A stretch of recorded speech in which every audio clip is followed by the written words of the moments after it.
Hey, what's up, guys? Welcome back. It's 11:03 p.m. on Saturday night, December 21st, and what I'm doing is I'm looking at Oaklawn Park for tomorrow, Sunday the 22nd or 21st. I'm sorry, no, 22nd, right?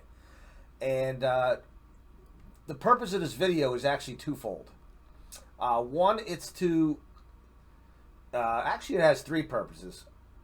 I'm going to number one, I'm going to do a recap,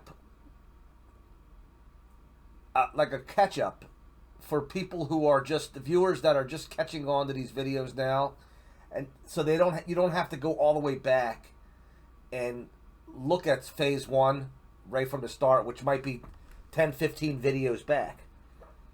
Now, what I'm doing, again, I'm not going to go into the calculations on how I'm figuring everything out, but what I'm going to do is I'm going to just do my normal walkthrough as I fill the grid out. And if you have questions on as far as like how are you coming up with this rating and how are you coming up with that or so on, that's all found in and explained in the pace progression model, both the tutorial, digital tutorial, and the book that's available on Amazon.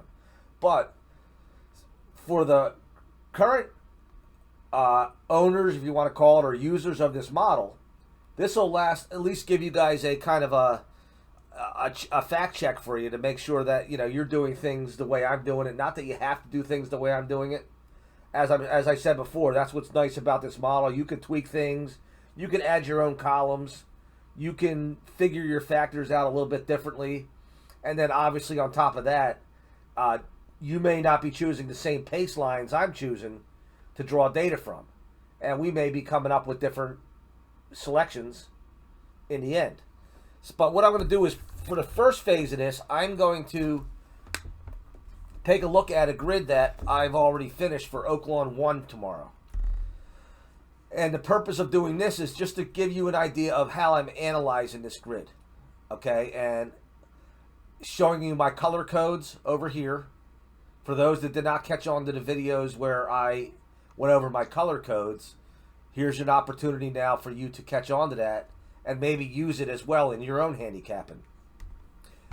Over here in the working grid, I started identifying speed horses in green, okay? And when I'm looking for speed horses, I'm looking for both the fact that they're labeled as E-runners by the Brisnet PPs, and two, I want to make sure that I'm pulling my data from a pace line where this horse was actually in the lead.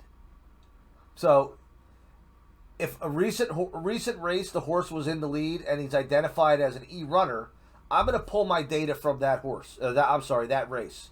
If I have to reach back 5-6 races for the last time that he ran on the lead, just because he's identified as an E-runner, I'm not going to color code that, because I'm going to be pulling from a race where he wasn't on the lead.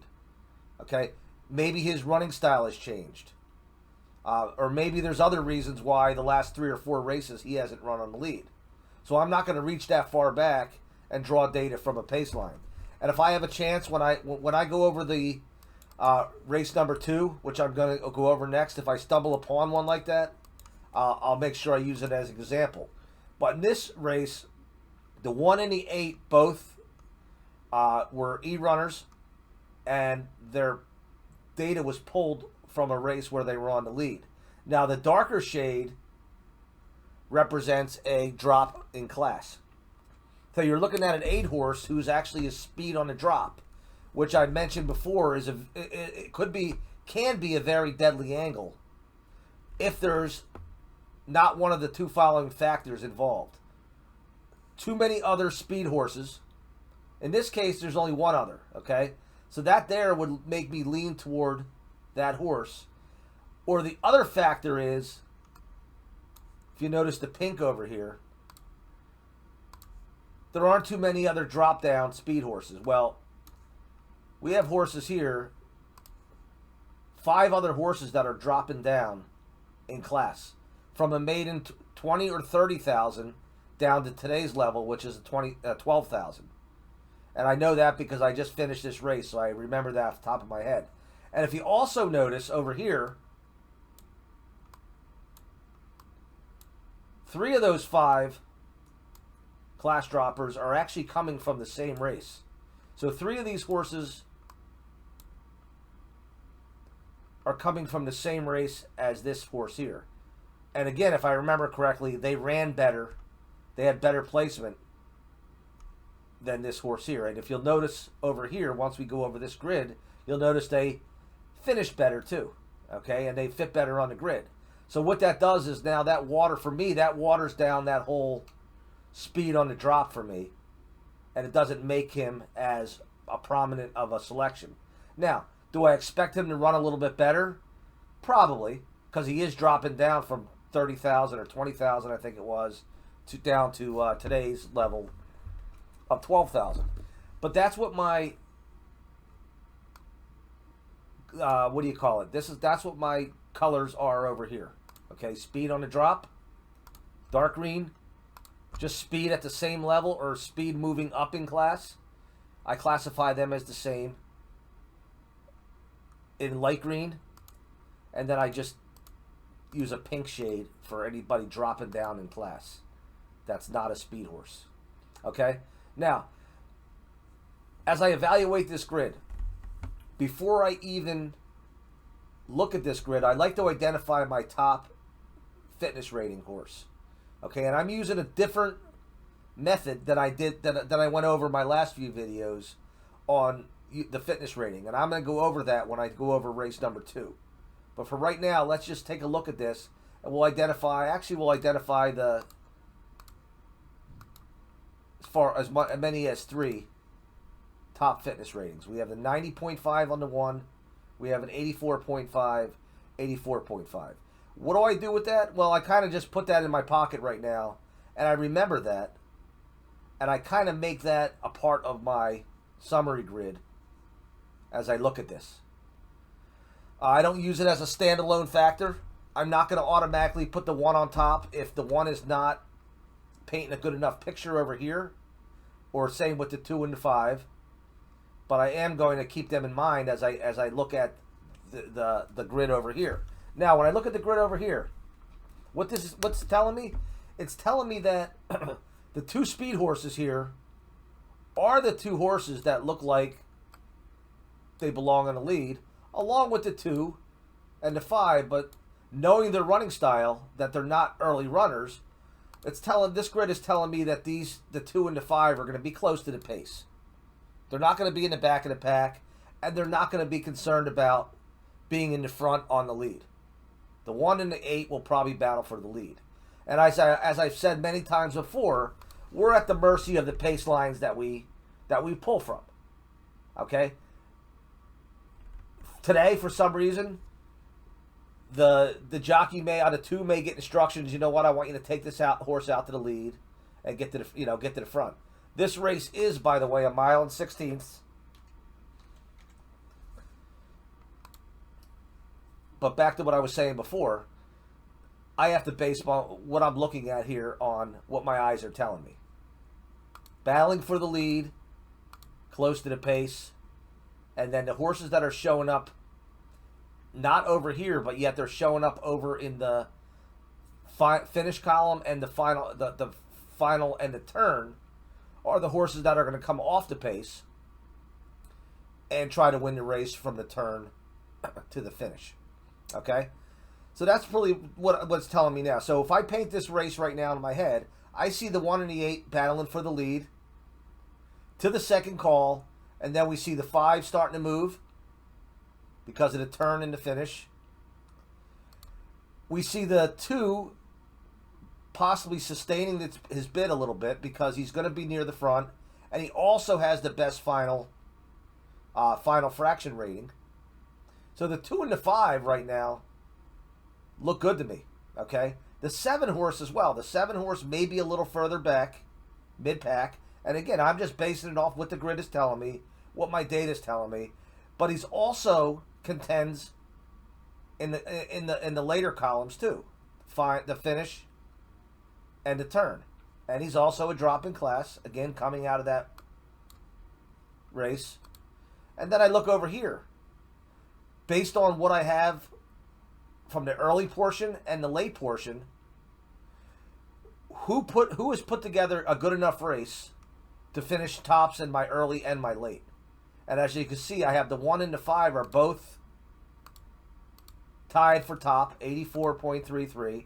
Then I have the 2, then I have the 7, and then I have the 6. Now the overall category is all the columns averaged, and then also the final the fitness rating taken into consideration and added into this too. So that's why I said before, I want to take a look over here too, just to put that in my pocket, because there's nothing on this grid here that just uses the fitness rating as a standalone. The fitness rating is averaged into everything. Everything else. And then let me just go over why I came up with these two selections. Or I'm sorry, this set of selections. I put the 2 and the 5 on top for 2 reasons. Reason number 1, we are going to have a speed battle. The 1 horse is also a speed horse, as I mentioned before, but he's coming out of the same level as he's running today, 12,000. He's going to be challenged by a horse that also likes the lead and is dropping in class. So what I'm looking at here is a potential speed battle, and despite the blue here, I'm looking for a little bit of a drop in performance because of the number of class droppers in this race and what the 2 and the 5 are showing me on my grid. I'm putting the 2 and the 5 on top. Now, I also threw the 7 too above the 1 and the 8 because the 7 doesn't look like a slouch either. Looks like he fits here. And I'm thinking that the 1 and the 8 could possibly finish up a trifecta or a superfecta. And that's what I'm basing things on. Now, if I see the 8 tomorrow going off at 20-1, sure, I may put a couple dollars on him to win, just in case he does come out, get the lead, and just doesn't look back. But at the same time, when I'm putting my verticals together, I'm going to use the 2 and the 5 on top. Or if I go three deep in the first leg, I may go 2, 5, 7 in that first leg. But that's what I look at when I'm analyzing my grid. And I let it kind of paint a picture of the race for me. And then I justify why. I make sure I justify to myself, why am I not using that horse that's finishing in top category over here and tops in the early, late, and overall? And I just explained why. Okay, so that's part 1 of this video here. Part 2 is now, I'm going to go through a race, and I'm going to go kind of at a kind of quick pace because, again, I'm not going to stop and explain how I'm coming up with these factors. Okay, that's either you know that, or you're a new viewer and you're curious and you want to learn.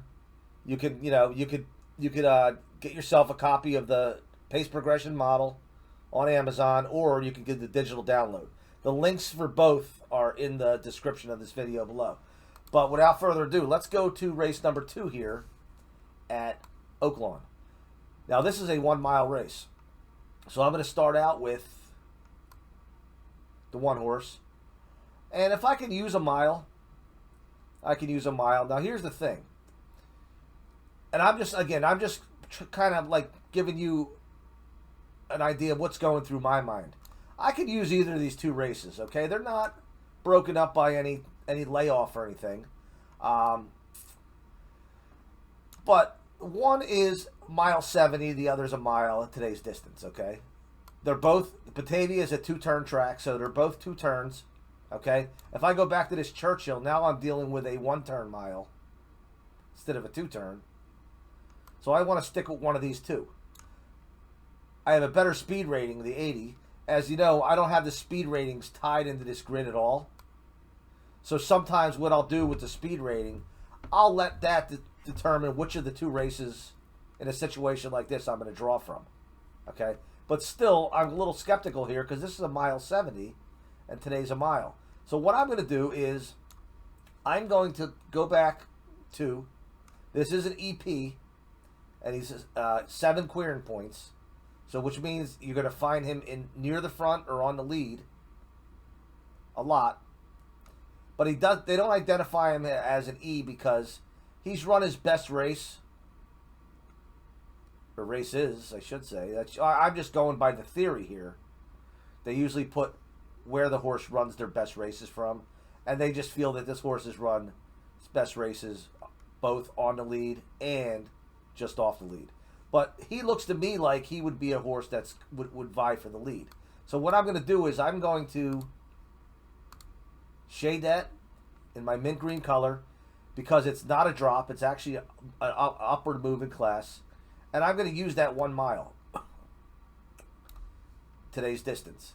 And I'm going to go with my first call, a 47 off of a 46, which is a 95. A 111.4 off of 110 is a 91. And again, this is where I said I wasn't going to dive into how I'm coming up with these ratings and everything. I'm just going to copy down the E1, E2, which is an E185.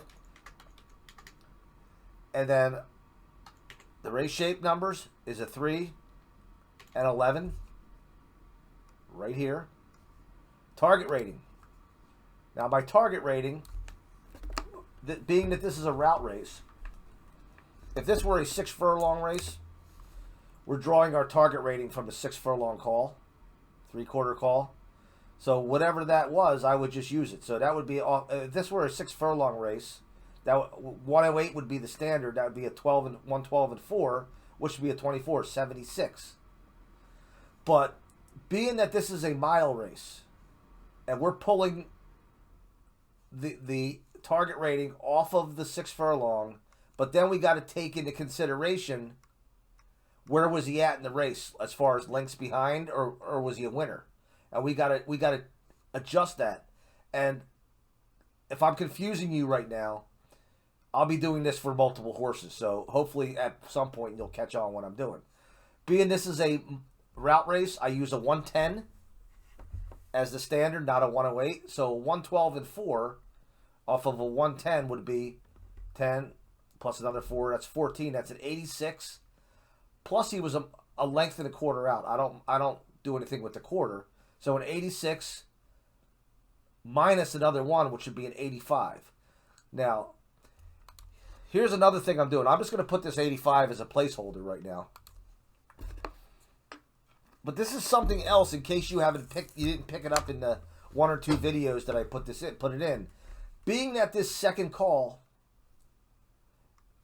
is a reflection of or I should say this race shape here is a reflection of whether it was fast or slow on average. What I do is now I take half of this 2C, and I'll explain in a second why I use half. And I either subtract or I add. Now, if this is a plus 11, so I'm going to subtract because this race was actually 5.5 lengths faster than average for that particular level at this track today. And if you don't understand what I mean by that, it's not important. Just understand what I'm doing here. I take a look at this plus 11. I split it in half, and the reason I split it in half is because Brisnet uses 2 points for every length. So I'd have to go and divide that in half. So I'm looking at 5.5. I'm going to take 5.5 off of that target rating, and my target rating for this horse is a 79.5. Okay, confused? Possibly. You'll catch on again as I move to the next horse. Now my final fraction. Actually, give me a second here. 81, 85. I'm not starting this video over. I'm sorry, but I screwed something up. I'm using this race 2 back. Okay, so again, I apologize. I tend to do this every now and then on my videos, but I'm too far in now to go and start over. This should be an 87, 84, because race 2 back is the race that I'm using for my pace line. And I'm not able to mark this sheet up, being that it's on the PP generator. If I was using regular PPs, I would have underlined this race so I knew that this is the one I was using. But sometimes it gets confusing. But here, this is a +5 and +5. So it's a 5 and 5. So now when I take the target rating off of this race, off of a 110, 111.4 is a 5, 6, 7, 8, 9. That's a 91. And then I got to take 4 3/4, 5 off of a 91. That would be an 86 target rating.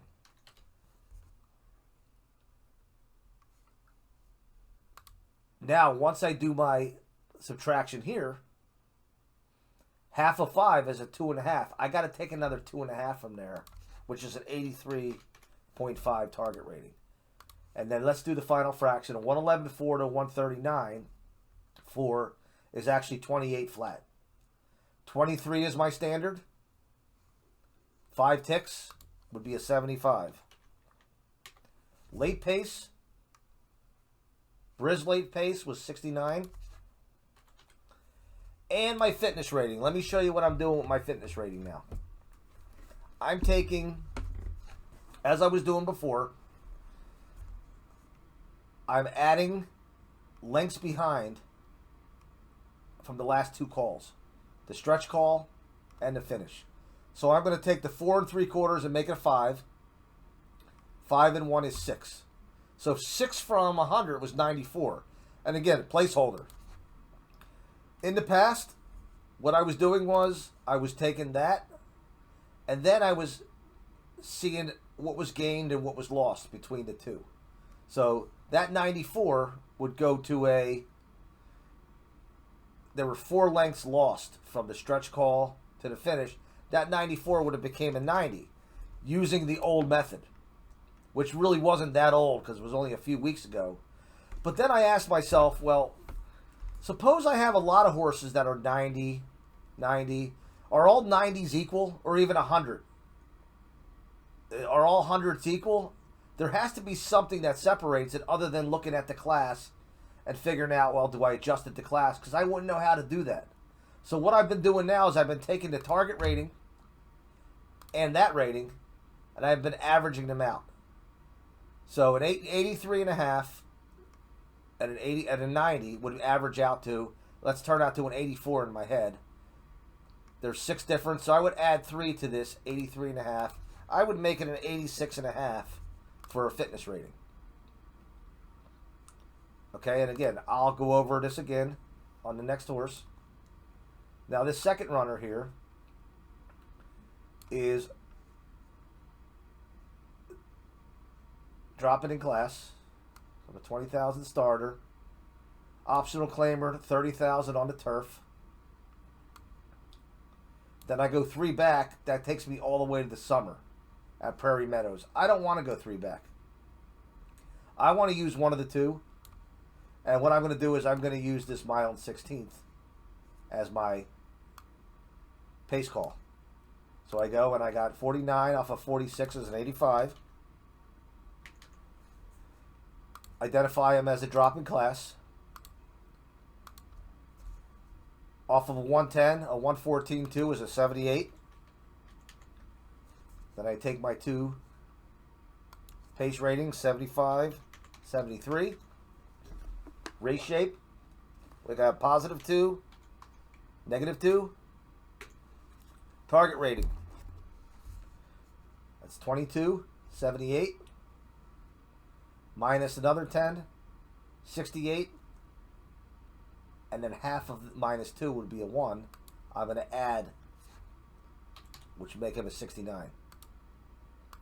Final fraction, a 114.2 to 148.1. And again, this is where the mental math comes in. Hopefully those of you that have been using this model have been sharpening up and your mental math is getting good. But I use on the main track, I use a 28 as a standard, 28 seconds. So this would be a 34, 33 actually, and 4/5 difference. So a 33 and 4/5 off of 28 is 25. That's a 71. And again, if you're sitting there and you're new to this and you're not a user of this model and you're saying, how did he do all that? And how did he come up with a 71 there?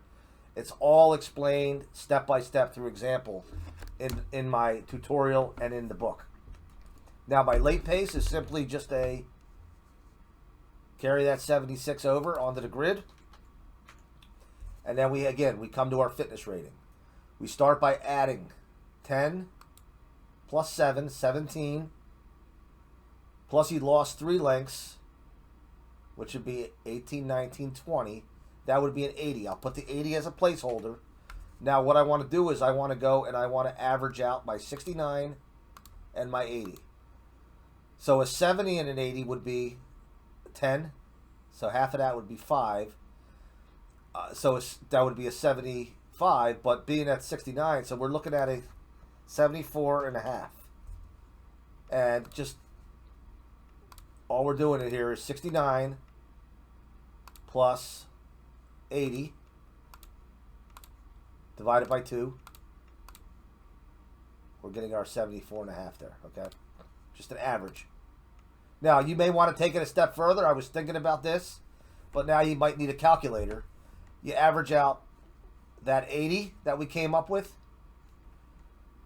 the target rating, with the speed rating of the race. Now we're averaging out 3 numbers to come up with a fitness rating. Okay, but again, that I couldn't do in my head. That would add time to my handicap, and I would have to punch 3 numbers in. But let's see what it would come up with.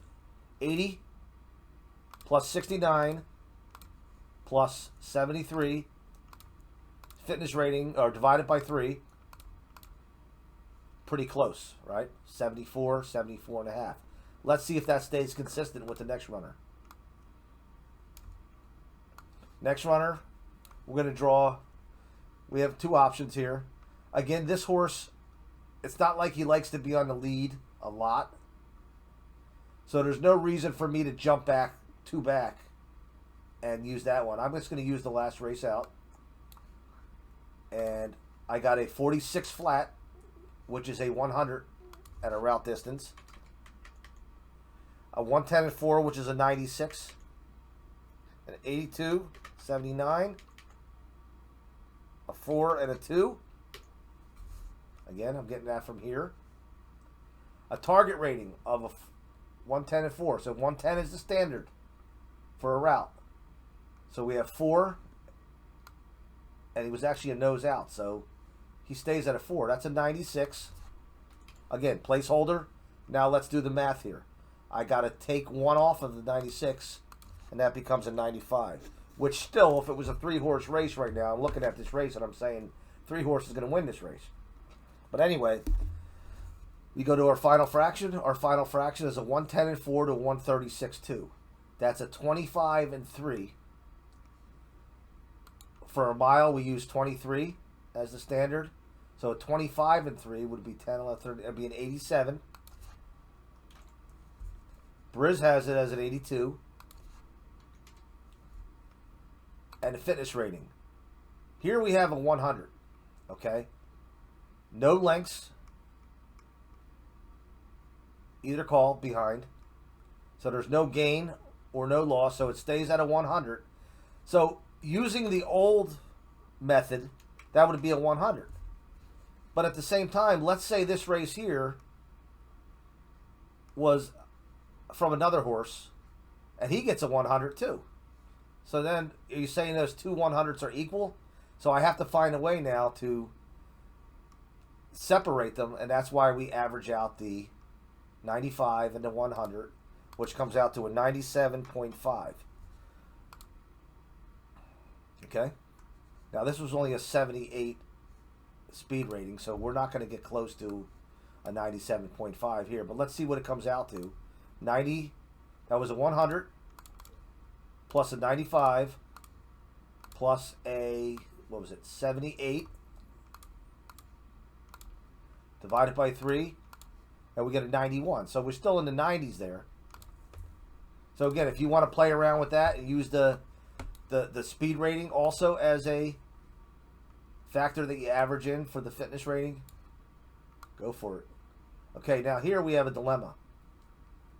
We don't want to go back to June of 24 for the last route race, but at the same time, we don't want to ignore the condition we're getting we're seeing here from this last sprint. So I'm going to use the sprint. In this situation, I use the sprint race. And you might think to yourself, well, aren't the numbers going to be skewed? Because the sprint race, the first two calls are going to be quicker. It's a shorter distance. That's why we use a 40. We use the two for the different calls. We use a different standard. A 22 for the first call. 23 and 4 would be a 91. Second call, instead of a 46 like a route, we use a 44. So 47-2, that'd be 17 ticks, which would be an 83. So what it kind of does, it kind of evens the playing field here with these routers. Here we have an 85, 88, a 2 and a 2. Now, same thing with the target rating. Target rating, it's going to even it out too because we use a 108 now, where we use a 110 for the mile, or for the route, 2 turns. So 108, a 114 is 6 ticks off, or 6 seconds off. That's a 30, plus another 1, 31. That's a 69. Now, I'm not going to do any adjusting here because this second call reflects, in a sprint, reflects the half mile. Okay? This is the finish. So we're going to leave it at a 69. The reason in a mile race we use we adjust it is because this isn't the finish. This is the 3/4 of the race. That's reflected by this +8 here. And then the target rating is always a measurement of final time and finish. And that's why in a route race we have to adjust it. Or anything over 6 furlongs, we have to take in consideration the lengths behind to adjust that target rating. Okay, let's finish up the final fraction. We have a 47 and 2, half to finish, final quarter mile. We have a 12 and 3, plus another 14. That's a 26 and 3. We use a 22 as a standard in a sprint. So a 26 and 3 off of 22 is a 77. Briz has it as a 79. And fitness rating, 2 and 3. That's that would be a 97. Plus he gained a length. That'd be a 98. But a 98 and a 69, that's 19 difference. Or no, I'm sorry. Yeah, that's a 19 difference. So half of 19 is 9.5. So I'm going to add 9.5 to the 69, and I'm going to get 78.5.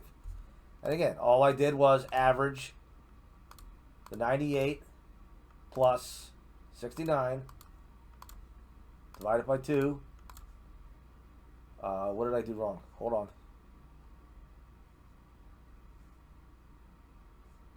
Did my math wrong?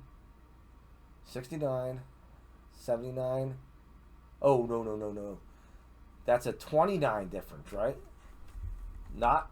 Yeah, that's a 29 difference, not a 19 difference. So I did the math wrong in my head. A 98 and a 69. So half of 29 is 14.5. So I got to add 14.5, which would come up with that 83.5. Okay? Maybe I should start using a calculator. Anyways, I'm going to do one more. Okay? I have no choice here but to use a sprint because I'm not going to go back to this. Actually, it was in September. See, again, this is the dilemmas that you stumble upon. Do I go back to December or September and use this mild 16th, which is 2 turns? Speed rating was only 4 difference. Or do I use this 6 furlong sprint race that he's coming off at Oaklawn at this current track? And I'm going to go and I'm going to weigh my options and I'm going to use this sprint. It comes out to an 89. 47 off of 44 is an 85. 73, 84. 6 and 2. Target rating 111.3 off of 108 is an 82. Final fraction, 13, 24, and 3 off of 22 is an 87. Briz has them as an 89. As you can see, we're pretty close here when it comes to the method of coming up with that final fraction rating and comparing it to the late pace rating from Briz. And then finally, we have a 2. That's a 98. But he gained 2 lengths. That would be a 100. Now, 82 and 100 average, that's an 18 difference. So I got to add 9 to the 82, which will give me a 91. Okay? Here's what I'm going to do. I'm going to stop this video for the sake of not making it any longer. I'm going to finish this race, analyze the grid, and I'll come back with my selections. That way you can at least follow it tomorrow. Or if you want, maybe even play a daily double between race 1 and race 2. So I'll be back. Okay, I'm back. The grid is done, and here's what I'm looking at. And here's how I'm seeing this grid. There is a lone pace setter here, the 1 horse. However, we do have 2 horses that show better early speed off of their pace lines, but they weren't on the lead. Okay, so we have a 94, 89.5, 93, a 98, 95, 90, 50, compared to the 93, 88, 89.3.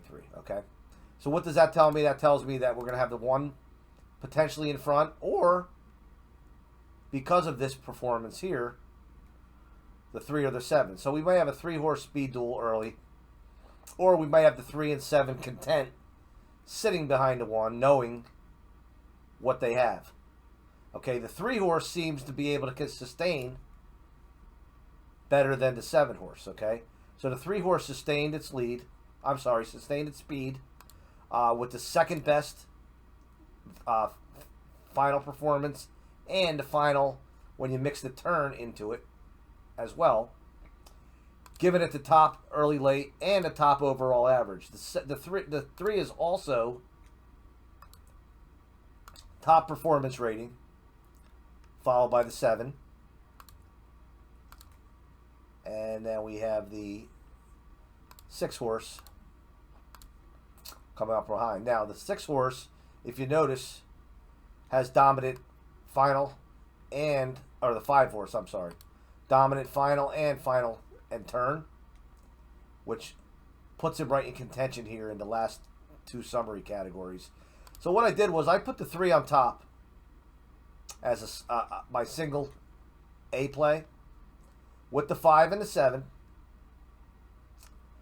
and then I put the 4 in there. But you know what, the 4 and the 6, and even the 2, the only class dropper in the race, I could even throw the 2, 4, 6 down here to remind me that these, I want to make sure that I include these horses in my verticals.